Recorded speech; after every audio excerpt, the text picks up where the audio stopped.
Welcome to the Intercut podcast channel, the weekly place to hear the latest on the movies, TV, and entertainment that people can't cut away from. I am your co-host, Zachary Shevich, and joining me, stuck in a ski lift line in Park City, it's Arturo Zurita. Hey, better the line than the slope. You know, I don't want to be stuck down there.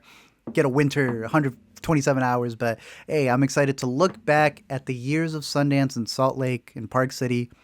Because it might be the last, it might not be. We'll see. But yeah, we are skipping Weekend Must Watch this week as we begin to make our way out to Utah for the 2025 Sundance Film Festival. So as we get ready for another 10 days packed full of new movies, we wanted to look back at some of the previous Sundance Film Festivals because it's one of the highlights of our year, one of the places where we get to see the movies that we're going to be recommending to people for months and months to come. But there are movies that have stuck with us throughout the years and have really come to define our relationship with the Mountain State, with all those cold hours that we've spent in Utah trying to see the best that's out there. You know, we just can't forget about a few of these titles. So before we get into the best movies that we have seen at the Sundance Film Festival, let's talk just a little bit about our history with Sundance. Art, you were the first to head out to Utah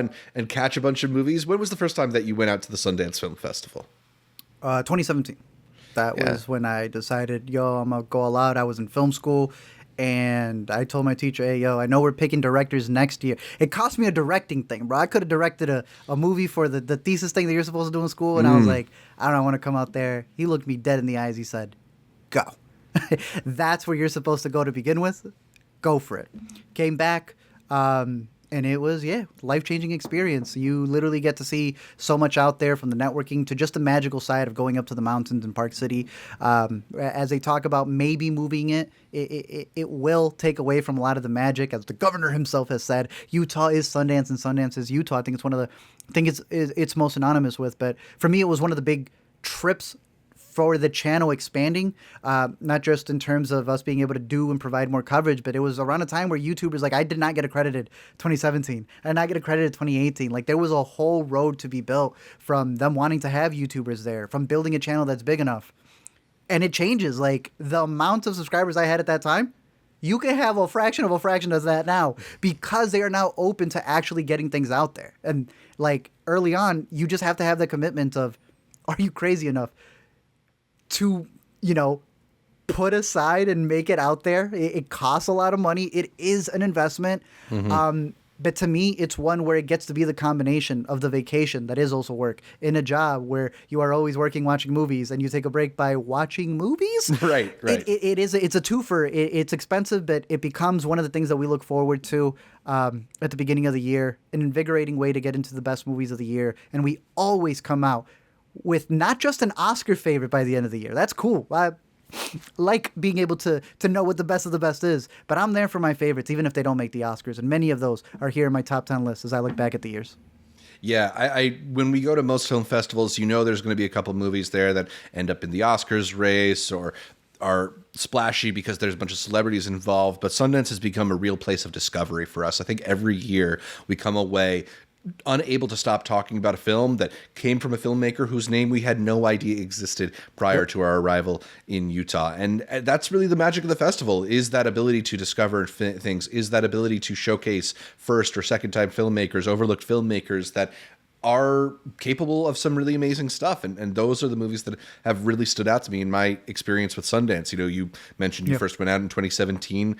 You spent a couple years trying to convince me to come, and I made my first trip out to Utah in 2019. And, it was just a year where I hit the pavement. I put on my snowshoes and walked through the cold to see as much as I could. And, it's a year that had so much to offer. I look back at that as one of the best Sundances that I've experienced, because there were all these films that I probably would not have considered or not given much time of day to had they not been premieres at Sundance, and they're films that I hold dearly to this day.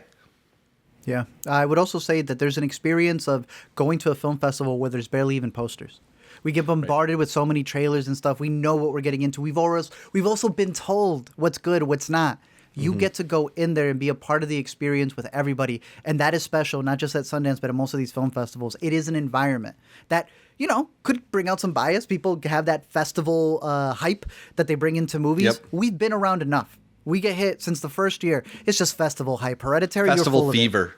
Yeah, how we doing, bro? I ain't picking on movies that I don't like or movies that I'm not going to remember in 10 years' time, as I always tell you. And you get to experience them in a way where it's like, one, would I have caught this later if it wasn't, you know, on my radar from this festival? But two, would you have experienced the twist from one of your favorite Netflix movies that came out this year where the trailer told you the whole thing, but we got to experience it in a way that no one else ever gets to? So I think those are special because we know marketing changes later on, but even if it's not Sundance, your local film festival or something close to you, many times they have promos already ready, but one like Sundance is special because they're still working on films up to the day they premiere. So it is a different experience. Yeah, a lot harder to guess the ending of an upcoming movie when all you have is a single still to work off of. Yep. That's one of the things that is special about seeing film early at a festival like Sundance. I was asking you before we started if there are any years in your now 8-year history of going to the festival that really stand out for whether it's just the experiences that you had there or the quality of films, the depth of the lineup. You know, we're going to talk about what our 10 favorites were from the festival, but some of the movies that maybe might not make that top 10 but still made Sundance worthwhile. For me, 2023 was a year that really stands out in that regard. I mean, there are a couple of those movies that are probably going to show up on my top 10, but movies that aren't even in my top 10, like 20 Days in Mariupol and Good Theater doc. Camp and 1001, even Infinity Pool and stuff like that. Like, there were so many good movies in 2023, particularly. That one stands out to me as probably my favorite Sundance. What about you? Is Yeah. there one that rises to the top? That was a good one. I'd also add from that year, still a Michael J. Fox in terms of documentaries, Right. and a Still Small Voice, which I know you really resonated with. Those are movies that I thought were really special. Rye Lane, You Hurt My Feelings. It's a great year. 2017, because it was my first year, I think they had a really good lineup of movies, many of which were going to appear here. But it was also a year where I don't think they've had as good of a promo. It's my favorite poster that I own. It's right there. It's been there for the longest time. They had just an environment that year, not just because it was my first year, but I had all the theaters. There's theaters they haven't reopened back up from Right. the Yarrow, the Temple, all these different things. And we know from going to these festivals, you got the lineup, but you also have that bumper intro that's going to play, that's going to get you in the mood, and nothing has surpassed that one. I also think 2018 was a good year. I was able to go 17, 18, 19. 20 was good, but we had that big reset from 21 to 22. 23 is the year you're shouting out because they got back into it. But yeah, I think I've always had the soft spot for 2017 for sure. 2017 and 18, I think, is what makes up a majority of my list. Yeah, and 2017, I want to say, is maybe the last year that they did a surprise screening, and I won't say what that one is right now because I think you'll bring it up at some point. But I did not get to, so I did not include anything that had a Okay. surprise screening, including Get Out. Okay. Because that's when you realize that things get very special. That was the year, if we're talking about honorables, where I didn't, I'm not even including Band-Aid, but I saw that there. I'm not including anything that I didn't see at the festival. That was my Same first with me. rule. Yeah. And my second for honorables in 2017 and 18 is also giving the shout outs to Wind River that came out that year. That was one of the first movies I was able to see at the Sundance Resort, and you know how special that is as well. And then from 2019, Apollo 11, the first year I got accredited, it allowed me to also be able to see movies before the festival, and we got to see that in Cali, where we got to go to the IMAX screening. That was an insane documentary, and it's like, that's how people get to see more movies than everybody else. It's because they're getting screener links, they're getting all these Right. things. So I've had both experiences of paying out of pocket, 2017 and 18. We still pay out of pocket, but now we've gotten at least a press coverage. Now we're struggling to just get the pre-access coverage. And oh, you kidding me? We are, I think, already provide some of the best coverage with all the loops and holes. We don't get stipends. We got to pay our way over there. We're still paying for tickets, and we still get late access, but we still provide you some of the best. And from those years, I still think that 2019 was the one year I got the Express Pass, and it was night and day, bro. It was just like, forget the movies. It was an experience of like, oh, okay, I've been around rich people, but I ain't never been around Utah skiing rich people who, that's a whole nother video, I'll just say that. But you learn a lot about what people push and who they really are. Let's just say that. You have any more honorable mentions you want to hit, or should we save them for later on in the Man, I got list? so many. Pleasure, bro. How is that Yeah. a movie that was played at any festival to begin with that we all were enamored with just because of where it was willing to go? We get a lot of performance movies that just go under the radar. The Nest, I thought, was one that had a really good trio of performances. The Farewell. Honorable mention from me. I want to make sure I don't mention any, so I might keep them before we get to our number ones. But Honey Boy was a movie that came out the first year that y'all were there that we got to see together. I agree with 1001. And Then We Danced, really good independent film. You may have one of these, so I'll save it. The one that didn't make my cut, one of my favorites of this year, Exhibiting Forgiveness. Nice. And it might be, because to be honest, I don't know what order I have in my top 10. I just know that if I had to leave with 10, it'd be those. Exhibiting Forgiveness right on that chopping block, along with another one that I'll save, in case you have. Yeah, I got a couple here that I'm not going to mention because I think you might, but Just in ones case, that yeah. I really love that I just couldn't find room for in my 10 include 20 Days in Mariupol, the Oscar-winning documentary, really fantastic documentary. After Yang, the Kogonada film, really special movie. Hell yeah. Yep, very good movie there. Black Bear. I think we were all like really riveted by That was the one Black I wasn't Bear. going to mention. Okay, cool. Yeah, so honorable mention for us both, but just incredible Aubrey Plaza performance at the center of that film. And what a Sundance movie. When we're talking about, you could do something different, let's do something different. Exactly, Yeah, great. right? Like it's not the kind of film that you would expect to get a wide release, but because it's Sundance, you can take these chances and make a film that's sort of divided in the middle the way that this film from Lawrence Michael Levine is. So yeah really love that movie. Brittany Runs a Marathon. My first year at Sundance, that movie was the one that got me to cry the most. And I don't know if that movie is like stuck with me the way that it really impacted me in that moment, but just talking about like that magic of being at Sundance for a premiere screening and the energy in the room. Brittany Runs a Marathon is always going to be a memorable film for me. I have a feeling you don't have Bloody Nose Empty Pockets on your list, but we should shout it out. We should shout that one out. I'd seen that one after, that's why, because we had gotten a screener for it. Right, But good point. Like that, taking... How would you describe it? I mean, it's like a fake documentary that never like shows its cards. It always kind of plays it pretty real. It's fascinating to have a narrative, but you shoot it like a documentary. Yeah. And everyone feels so authentic in it. Yeah. Again, That Sundance programs as a documentary, even though it's not. do you have greener grass? I do. We will get to that. Okay, I'll pause. I thought we were going to go from crazy to real crazy. Let me see another one, because you were mentioning documentaries. Whirlybird was a very interesting one about people who kind of became night crawlers in terms of news. Soundtrack to Coup d'etat, which I thought was some of the best editing of last year. The Dissident, which I always have to whisper because your phone will start clicking. Boy State from a couple of years ago was an incredible documentary. The same year, Welcome to Chechnya came out and has one of the most insane AI, if you want to call it that, VR, CGI faces things in its narrative. And then All Light Everywhere, a documentary that really surprised us from 2021, the COVID year, to be honest. They were pushing this one a lot, and it just blew us away with how he was, not just what he was breaking down, but how he was breaking it down. I went back, watched all of his other documentaries, Theo Anthony. and they were just as fantastic. Shout out Theo Anthony. So, some docs right there. Excellent. A few more honorable mentions from me, including another doc. I don't know if you're going to have Daughters on your list, but what a phenomenal just documentary. in case you had it in your top, you have incredible one from last year. Yeah. Dick Johnson is Dead, the Kristen Johnson documentary, which also is another one that got me to cry a lot. Oh, okay. Dick Johnson is dead, bro. I thought you were the death of Dick Long. I was like, damn, that made the cut. I like this all going to it, but Shout out Daniel Scheinert. I like that movie. I don't like it quite that much. That was my first Sundance Midnight movie, though, so it was a pretty memorable crazy, one. yeah. Dee Dee from this past year. Really great coming of age story. Mass, the Fran Kranz movie. Wow, I thought that was making your top. Nah, just on the verge there.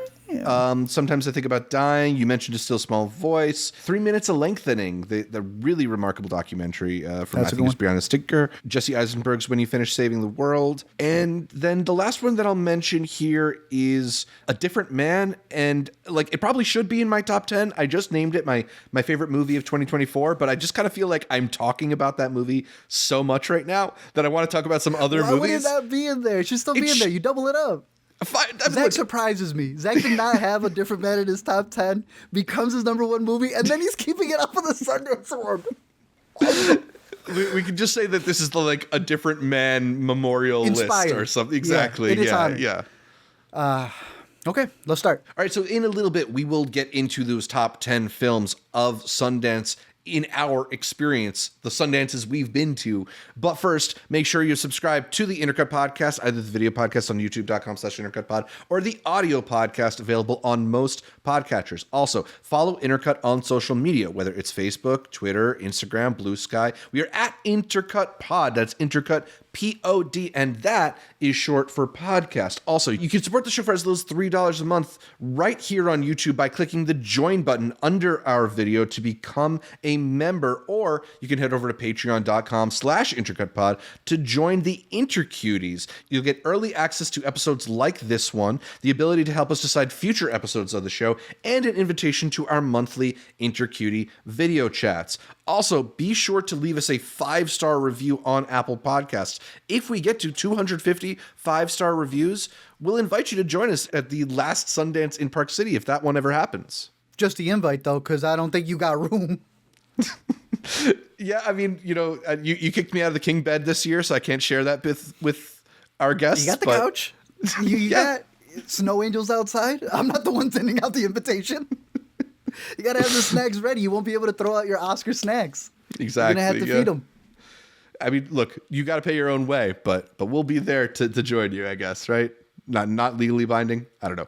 Anyway, let's get into the best movies that we've seen at the Sundance Film Festival. Not necessarily the best Sundance movies ever, but our best Sundance movies ever. Art, why don't you kick us off? My number 10. I'm going in with a movie that was so under the radar, but this guy is having a glow up, and this director's finally coming back with it. It was a movie called Luce, 2019. I remember watching this at one of the press screenings. It ended. Me and another guy just looked at each other. We were like, hell yeah. Mm-hmm. This was one that didn't get a lot of fanfare after the fact, which is not what I go to Sundance for. I go for the ones that impact me the most. And the performances in this movie showcased to me so much. This was the year that Octavia Spencer went viral for Ma.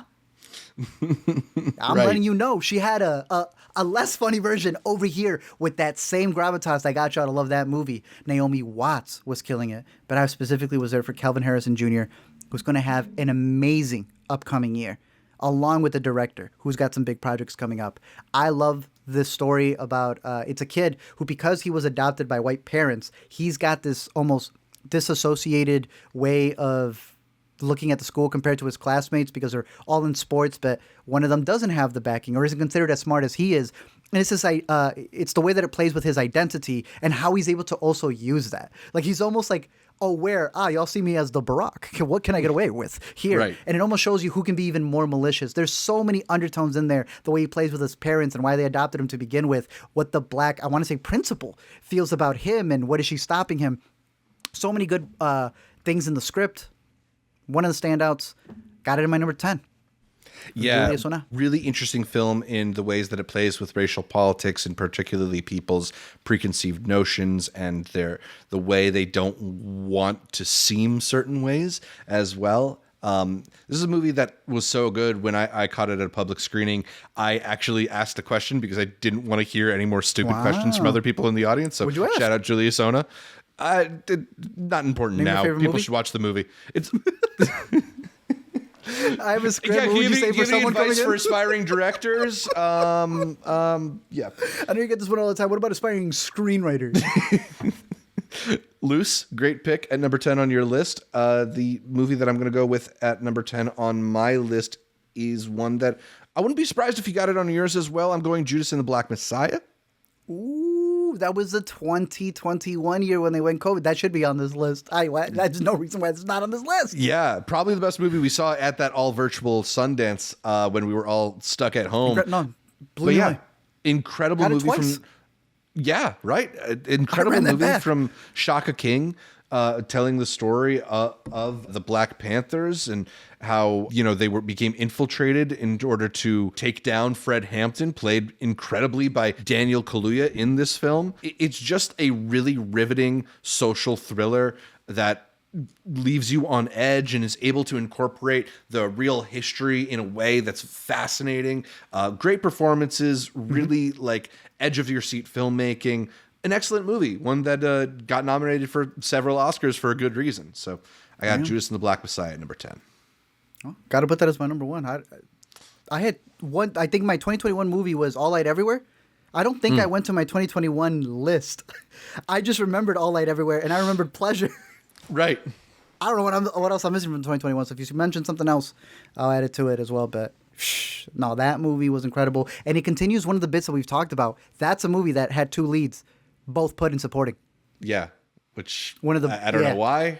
Weird, especially because it's a movie we like. So it was the weirdest approach, but hey, worthy of that gold. My next one is a more recent movie. So you can maybe say that a Black Bear, which has had more time, may take the spot up and not be the honorable mention. But right now I'm going I Saw the TV Glow, a movie that really surprised all of us because it was a really big jump from Jane's last movie and being able to retain that tone. But I thought pushing even crazier narrative. One that I think was a little bit more, I won't say mainstream, but allowed people to connect with it in ways where they could see what, this character has gone through. What are they repressing in their lives? And I thought it had some really good performances, really great cinematography. And for a second feature film to already take advantage of the music with the musician she got. Really good stuff. I think this one's going to age very well. I Saw the TV Glow. Yeah, Jane Schoenbrunn just has such a clear, distinct voice. And that's also one of the things that I think we love about Sundance is you get to hear these see these films from really distinct perspectives. First one was a girl on a computer. Exactly. This one, she filmed a TV show within the movie and had all the it was pretty intricate. Do you think this is like a fifth movie someone makes? Exactly, yeah. And it's such an interesting movie about identity and self-actualization. One of the best of the year for sure. So a true Sundance standout, true Sundance classic for sure. I Saw the TV Glow. My number 9, I'm going to go with the Lulu Wang film that you just mentioned in your honorable mentions, The Farewell. The best on-screen performance we've gotten from Awkwafina. Kind of wish she would work in this register a little bit more often. It's just a really fascinating film about being caught between identities. A Chinese-American woman who returns to China to be with family after a grandmother's terminal cancer diagnosis. And it's just a really beautifully explored film about the things that tie us together as well as the things that keep us distant from one another. A very, very funny movie, also heartbreaking in its own way. I really love this, and again, a great example of the kinds of fascinating personal stories that can be displayed at a place like Sundance. Good stuff. And we're still waiting on our next feature, bro. Yeah, she made Expats, but I kind of want to see her kind of feature again. Come on. Yeah. Since, what was that, 2019, right? Mm-hmm. I think it was Farewell. So it's been a minute. It's been a while. I'm going all the way back to 2017, the final screening that I saw at my first film festival. A little movie called Call Me By Your Name. Saw it at the Rose Wagner Theater. That movie wrapped up. I went, oh.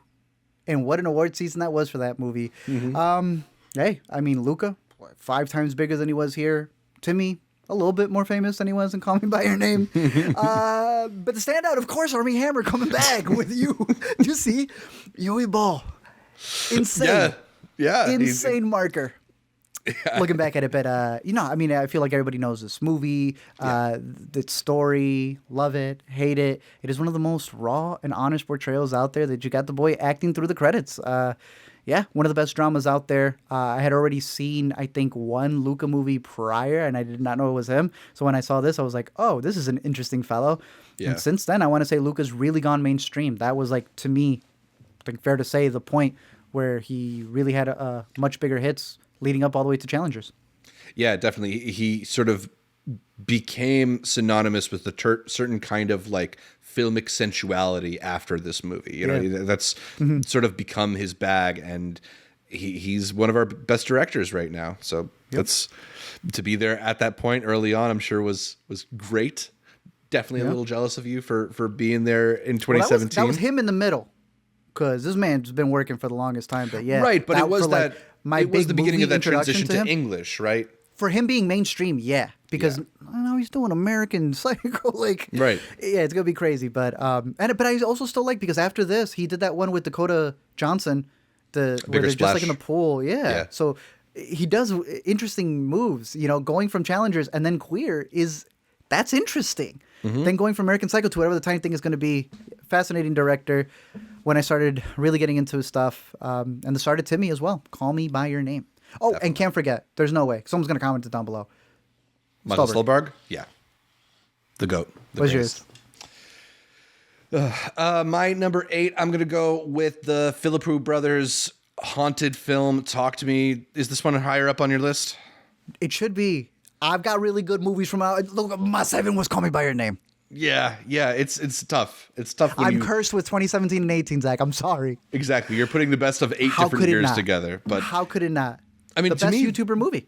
Yeah, and There to may me, be this another one on your might list. be the best horror movie that I have seen at Sundance. Just a really like original vision that feels completely unique and completely unsettling in its own way. I just was so riveted by this film, and I think again, these are filmmakers who employed their craft on YouTube, really honed it, and delivered this like incredibly thrilling horror movie here that just feels haunted.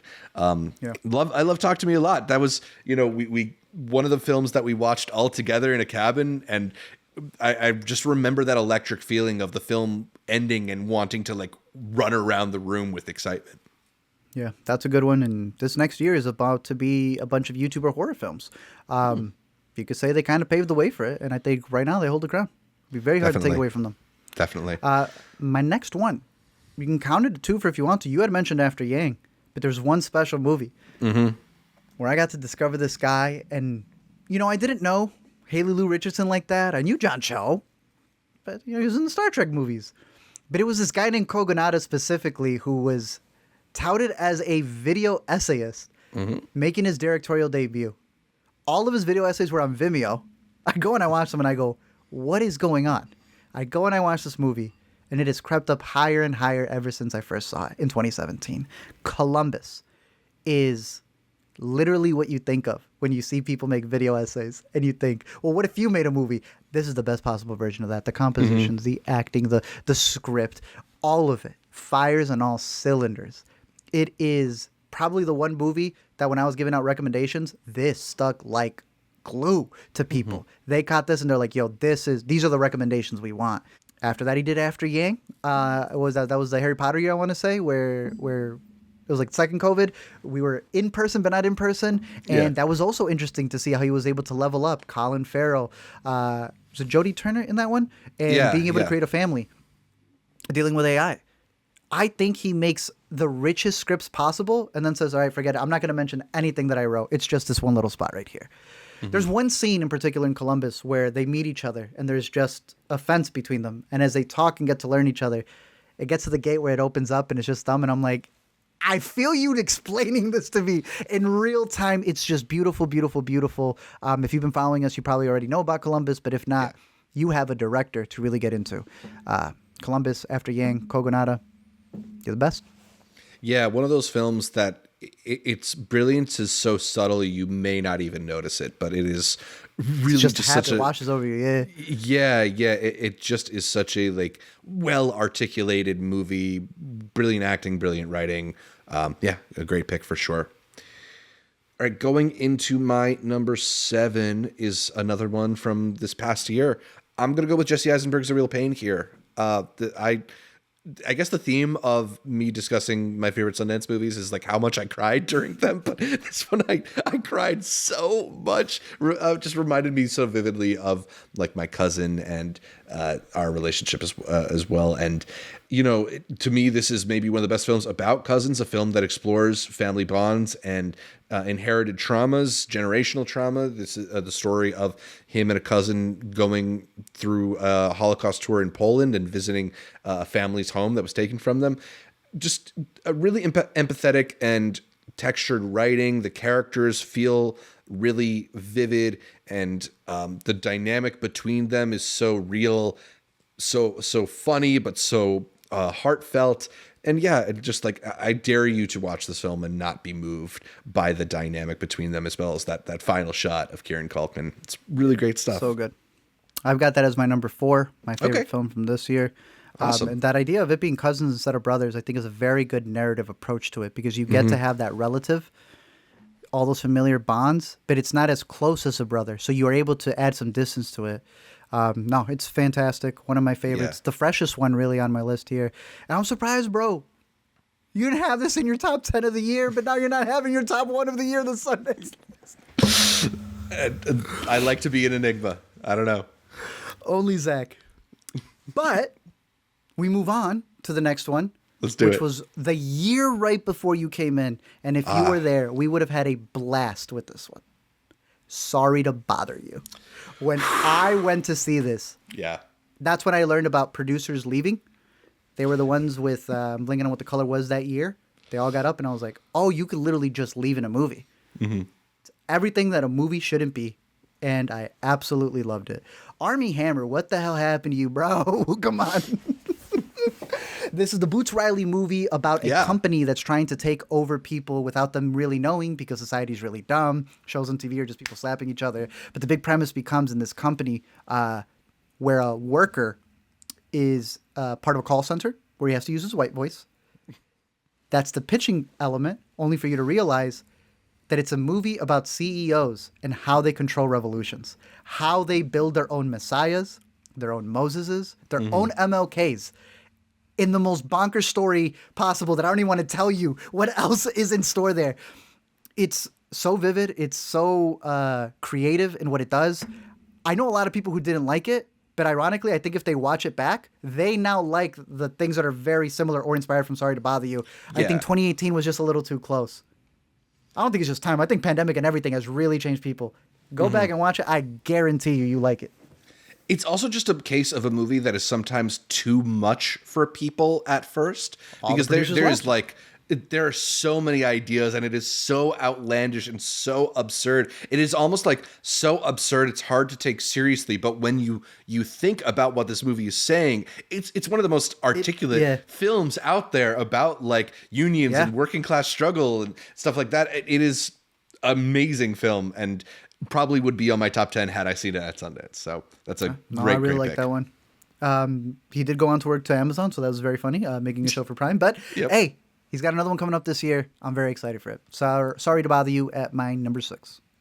My number 6, I'm going to go with Luke Lorenzen's first documentary, Midnight Family. You already mentioned A Still Small Voice, which is also really, really excellent. This is the film that put him on my radar, an incredible documentary that follows a family that runs an ambulance in Mexico City, which has its own really interesting nuances in terms of how the ambulances operate there because they are privately owned, not publicly owned.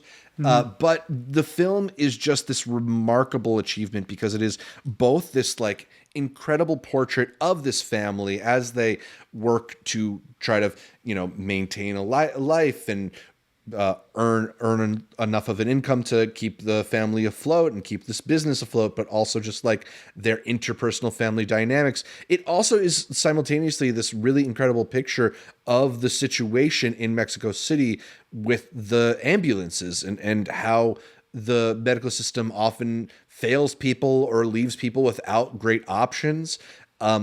It accomplishes all of that with some of the most stunning cinematography you're bound to ever see in a documentary. Lorenzen just has a real eye for shooting this verite style in the moment in a way that makes you feel just like an observer, not really in the middle of the action, but just like always in the best vantage point.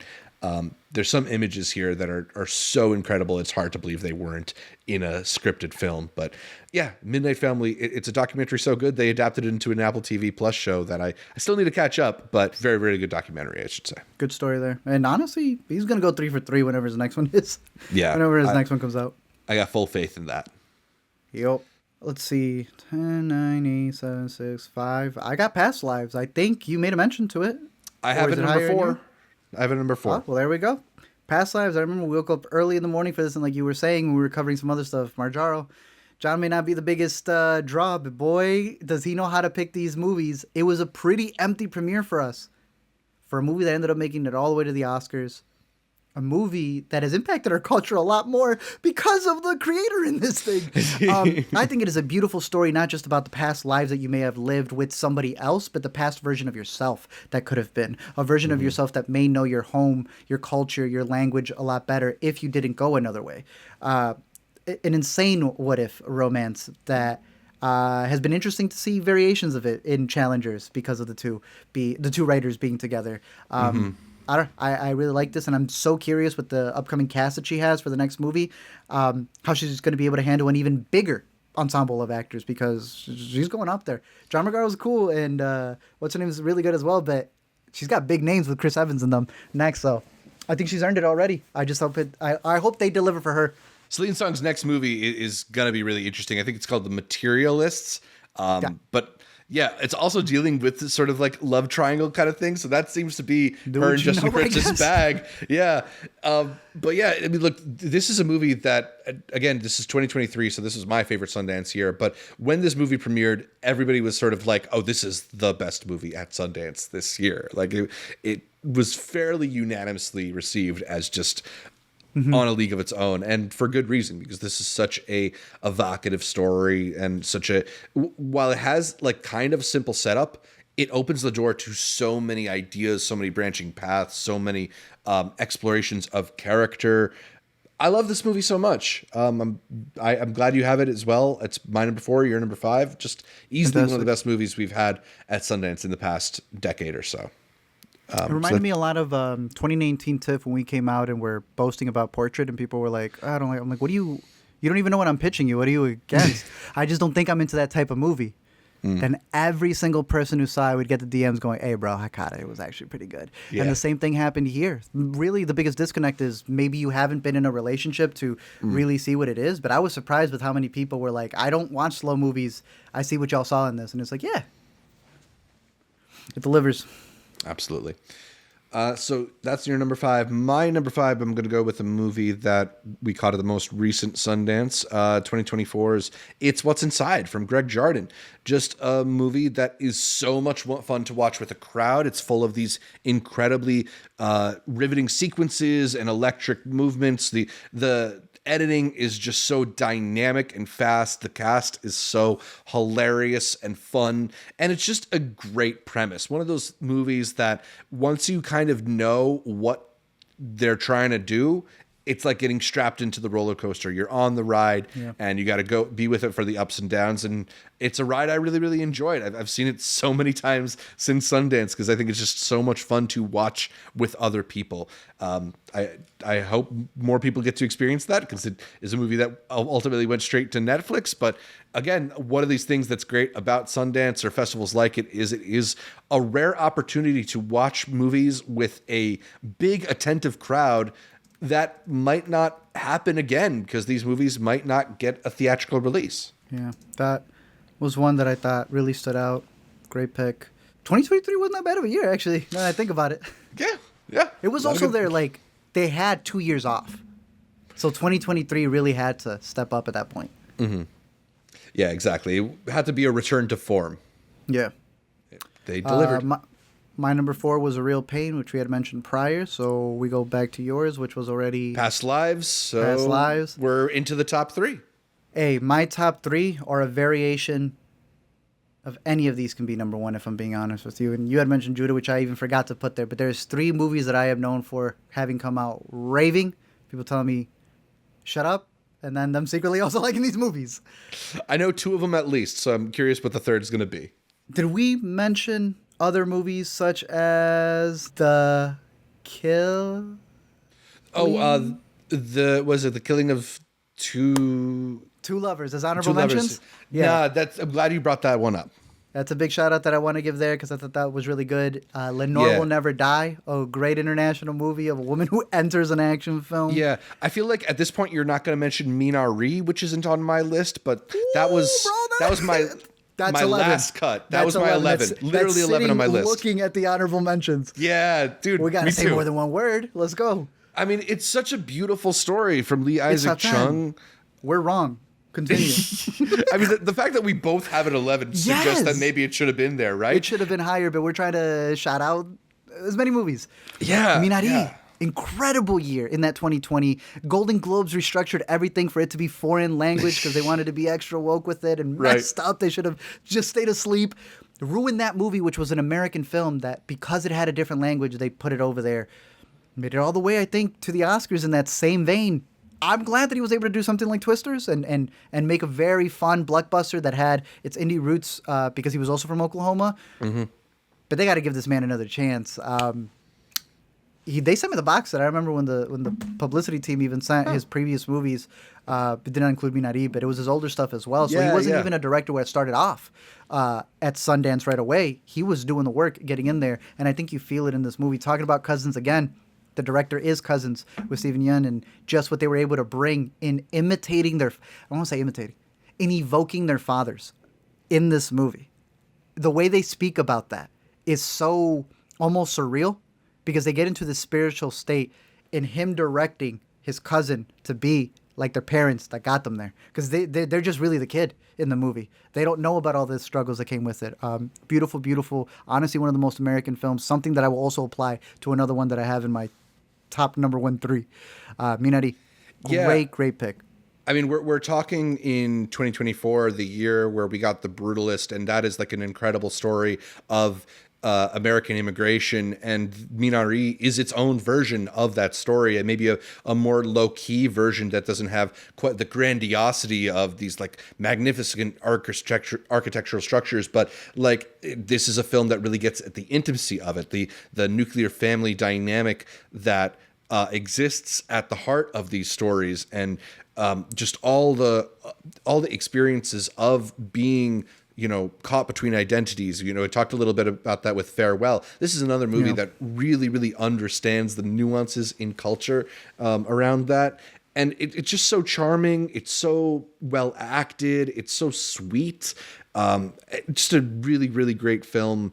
And yeah, it's a shame that we both left it off, but we got to at least talk about it a little, right? Damn, if only you could make it on this video. Sucks, though. Guess it won't. We'll have to talk to the producers. My last one over here. Do you have a Jonathan Majors movie? I don't. You want to talk about Magazine Dreams? No, I want to talk about The Last Black Man in San Francisco, 2019. Okay, first year you were there. Dude, yeah, I don't think I bro. saw this in Sundance is the problem, because absolutely would be on my list had I. Yeah. You're following the rules, but I got to give it a mention here. What an impeccable looking film. I remember I came out of it, and I was like, all right, that was really good, but I feel it could be shorter. Nah, that was on me. On a rewatch, you get it. You get it. It's that line. It's probably one of the most quotable lines we have. Alina and I say it all the time. Can't hate something unless you love it first. Love it. Yeah. Hey, John Majors, good actor. Also had Magazine Dreams, which is still slated to come out. That will be a doozy of a film, considering what it's about. But Last Black Man in San Francisco, another movie to give a mention to. Jimmy Falls also was in a Nickel Boys, very small role. But I feel like we should be seeing more of him. Pivotal role. I want to see more from the director. Yeah. I was going to mention Joe Talbot, the filmmaker, has not made a feature film since then, although I believe he's working on something called The Governess with A24, which has Lily Rose Depp and Renate Reinsve. I'm there. Take your time. I'm sorry. Yeah. Got to mention that one right there. But with all those honorable mentions, I begin my slew of top 3 films. Brigsby Bear. We'll start off with that one. The 2017 year was my favorite one out of that festival. I was hoping that he would have come up with a better directorial debut as he did this year with Y2K. Not so much the case, but nonetheless, Brigsby Bear is one where you have a slew of actors who have gone on to do big things and many who could have done bigger things. It's a story of a guy who grew up watching all of these videotapes from what is kind of like a Barney. But it's this Brigsby Bear show, and he's pretty much a stunted adult, and he ends up becoming friends with all of these like teenagers and stuff. Some people found that weird, and I was like, oh, okay, people don't know how to watch movies like this. It's supposed to be weird. He's a stunted kid. Yeah. And no, I remember that being the first one that I was like hyping up to people of like, where do these movies come from? Like, where is this going to play? This isn't going to play in a theater. And yeah, that was what really got me hooked into this idea. Oh, it already was. That's why I went there in 2017, because I was catching all these movies that weren't in theaters that people were recommending, that were coming out of South by and Sundance. And I'm like, so I could just go to these places And Brigsby Bear did that for me. I think it is a fantastic, fantastic feature film that also comes from someone who has become one of the best of the best. Dave McCrary has probably stopped directing, but the man has shifted to producing with his wife. What's her name? Emma Stone. Stone, yeah. Go look up what they've produced. Unbelievable stuff. Last week, someone said, have you guys seen this? And I've been like, you guys haven't seen the Intercut podcast because we've been talking about their production company from the jump at every festival we go to. Fruit Tree really produced top 10 selection of Arturo's I Saw the TV Glow. These people got I Saw TV Glow. Do you want one too? Let me give you one. They also got one for you, bro. Oh, Real Pain. Yeah. Oh, both of us. Problemista. Yeah. When you finish saving the world, if you want another one. Yeah. That's a Sundance pick. Mm-hmm. Wait, is that higher in yours? No, I don't got it. Don't worry. Well, I was about to say, bro. That was an honorable mention. And he is working on something else, and even a musical bit. This man did Brigsby Bear, and I'm so happy. Forever in your good graces. Yeah, he's still growing in the background. As Barry Jenkins would say, I was still producing stuff while under Mufasa, but Brigsby Bear in my collective number one. Nice. I will see your goofy comedy and raise you perhaps a goofier comedy with one of my top threes. I'm going to go with Greener Grass from Don Lube and Jocelyn de Boer. This was the movie we could not stop talking about the first time that I was at Sundance in 2019. This incredibly wacky suburban parody that feels like the spirit of John Waters is alive in this film. Not that John Waters has passed away, but you know what I mean.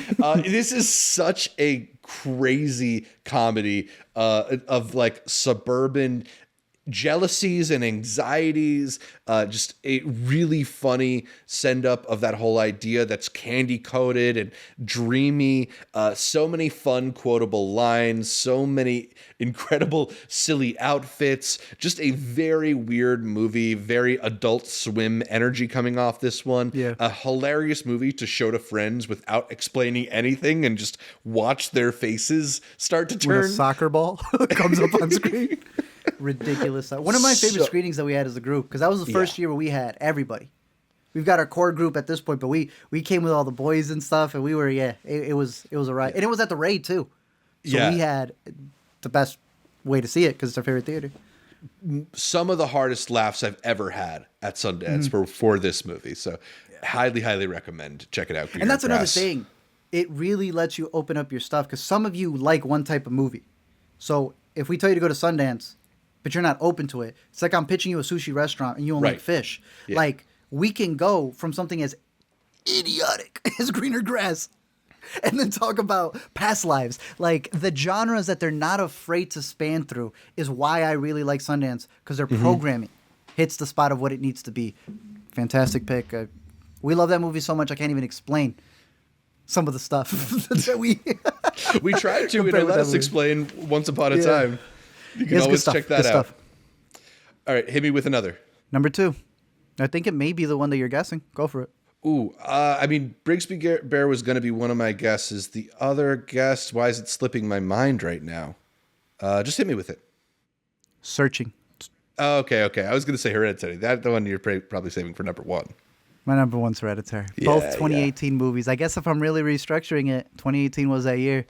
I came out shouting out Searching like crazy, telling everybody, no, this is insane. And there's like a movie within a movie. I swear the movie isn't just great in and of itself, but there's something there. And I remember when someone was like, this ain't it. What do you know? Then Christopher Stuckman reviewed the movie and said it was incredible. And I caught that dude in the comment section going, you know, there's actually a secret thing in the... Man, that's when I knew, got it. Y'all are tuning in and y'all give me praises in the most backhanded way possible. Searching blew my mind because just like we were covering with Me Not E, it is the most American movie.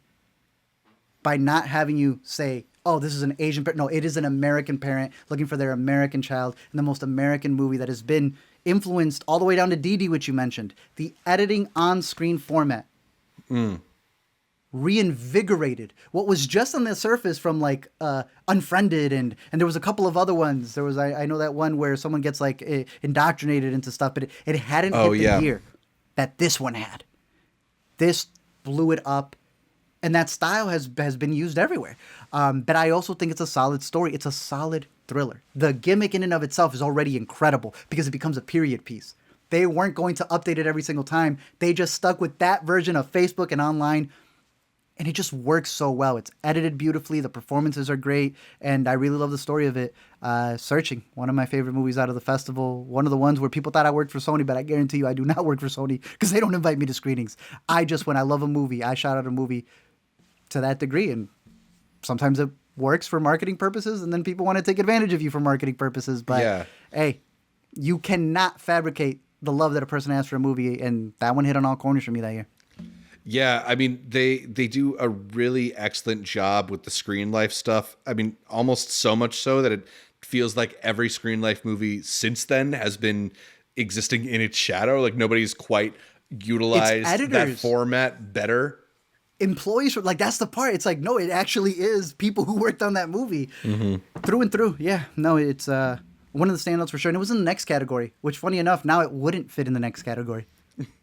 Because Dee Dee was American, and it was U.S. dramatic, and most of the people who edited that were on that one. So, yeah, I'm going with Searching from 2018. Nice. Searching, an awesome movie, one that we were lucky enough to talk to the producer, Sevo Hanian, for on this channel, so you can go back and check out this interview. My number 2 is another movie that at a Sundance we were lucky enough to talk to some of the people behind it. Director Max Barbacow and writer Andy Sierra came on the show to talk to us about Palm Springs, my number 2 choice. A really hilarious time loop comedy that I think just like takes the premise and utilizes it to the max. They have so much fun within the realms of this Groundhog Day like premise.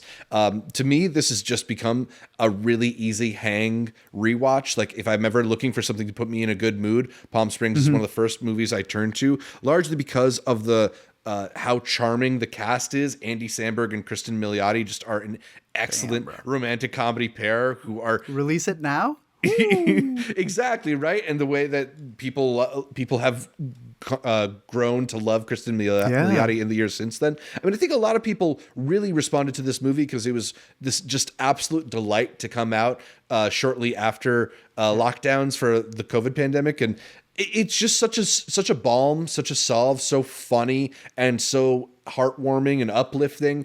I have just such a great time with this movie and such great memories of watching it in the Eccles with a big crowd all laughing along. It's just a really great time. I like this movie so much. Palm Springs. Nice. Fire. All right, but that leaves a movie that you haven't talked about that much yet, but one that was very special to your Sundance experience. So why is Hereditary number 1 on your list of the best movies you've seen at Sundance? It's one of the best horrors I've seen. Simple as that. I remember hyping up this movie like crazy, and when it came out, it was a storm. I got to see this at the Tower Theater. They don't have the Tower Theater anymore. We went to go pick up food at like a Thai spot right next door, and I told you, bro, that's the Thai Theater. The ending of Brigsby Bear ends there, and they shot it. The next year I come and I watch Hereditary at that same theater. Ari Aster was there. The little girl was there. There was like a haunted presence to that theater, the Tower Theater. I wish they still had that one open. It added to the experience of a movie that, since then I still consider a masterpiece. And the man has become one of my favorite directors. Still out there. Even pissing people off with his 3-hour epic that was the most depressing movie. But Hereditary, I think, without a doubt, has been the one where just performance-wise, maybe the movie isn't up your alley because of the horror or many other elements. You cannot deny the performance at the center of it with Toni Collette. Someone who was snubbed completely, who... It's become a meme. That dumb meme of her going from like a glamified face after screaming has become a household thing. Right. But there's so much in this movie that's good. They really worked up Wolf like crazy. I think he's underrated in the film as well. And just the lore in the film is crazy, and the way it's shot. It really started pioneering. Many have done it already, so I don't want to pinpoint completely. But he has stuck with that 2:0 aspect ratio, and he needed that specifically because he shot this movie in Utah. You get a lot of the presence there with the trees. And since then, a lot of the boys from Eggers to Jordan Peele have shot in the taller aspect ratios. And it was like the beginning of the trio, Eggers had already premiered the Witch beforehand. Jordan Peele, like you had mentioned, had done the surprise screening. and I felt like I had found the third guy here. Yeah, Hereditary, probably one of the pivotal screenings because seeing the little girl in the lobby afterwards scared the hell out of me. Yeah, I mean, in a lot of ways, it does feel like Hereditary is almost the poster child for this new era of horror and these new horror auteurs. And to be there on the ground floor, I mean, I knew you were hyping that movie up from the second you saw it, but it certainly delivered, and it's become a modern classic for a good reason. So it's a great choice at number 1 for your list. For number 1 on my list, I'm going to go with a movie from 2020, in the waning months before the world shut down. This movie really profoundly affected me. I'm going to go with Never, Rarely, Sometimes, Always from director Eliza Hittman, a incredible story that feels like it's just like a docudrama slice of life, very understated in the way that it's portraying the story of 2 teenage girls from rural Pennsylvania who have to travel to New York City in order to get medical care after an unexpected pregnancy. This is not a movie that really announces its intentions or anything about its characters. It's all done with a really, really subtle hand. You're just along for the ride. You're hanging out with these young women as they go through, I wouldn't call it a full-on harrowing experience, but like a challenging one for sure, and one that forces them into lots of uncomfortable situations, and particularly in the scene that's alluded to in the title, which is one of the most heartbreaking scenes I can remember out of any Sundance film. A moment that is able to elicit so much sympathy without the main character even saying any words. I just think this is a really powerful piece of filmmaking, and the kind of story that can be elevated by a festival like this one and really stand out. I find it to be, one of the best portraits of,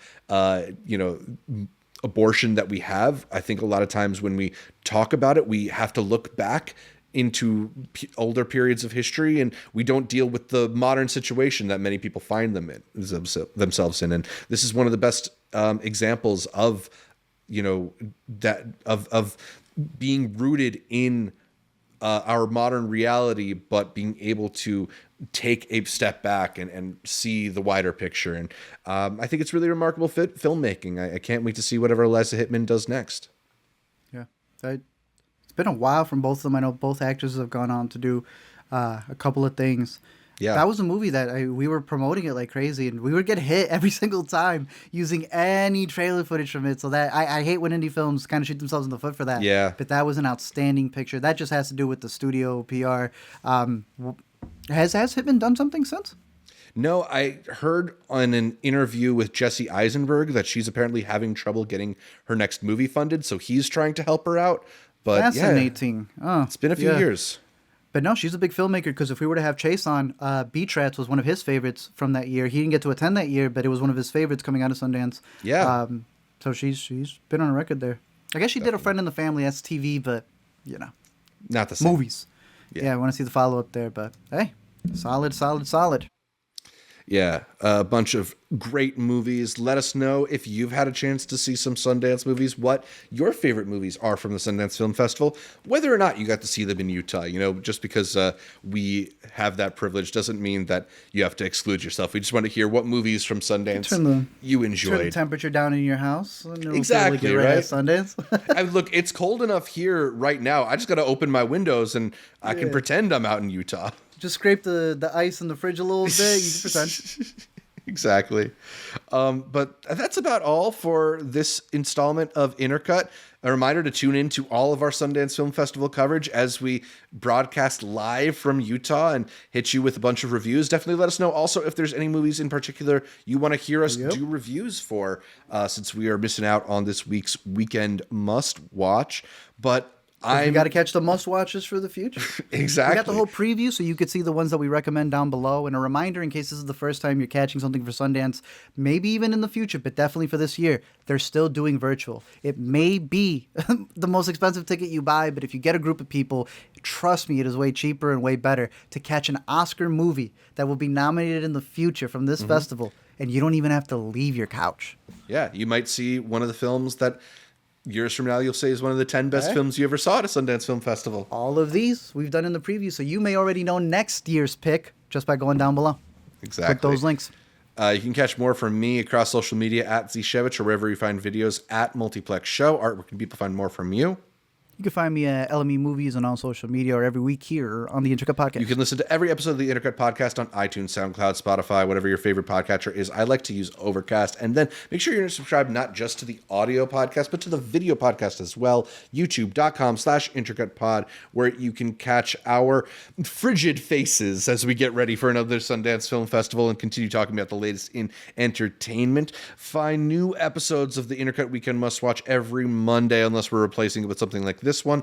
And then please be sure to leave us a comment, like the video. Consider heading over to iTunes to give us the much requested 5-star review.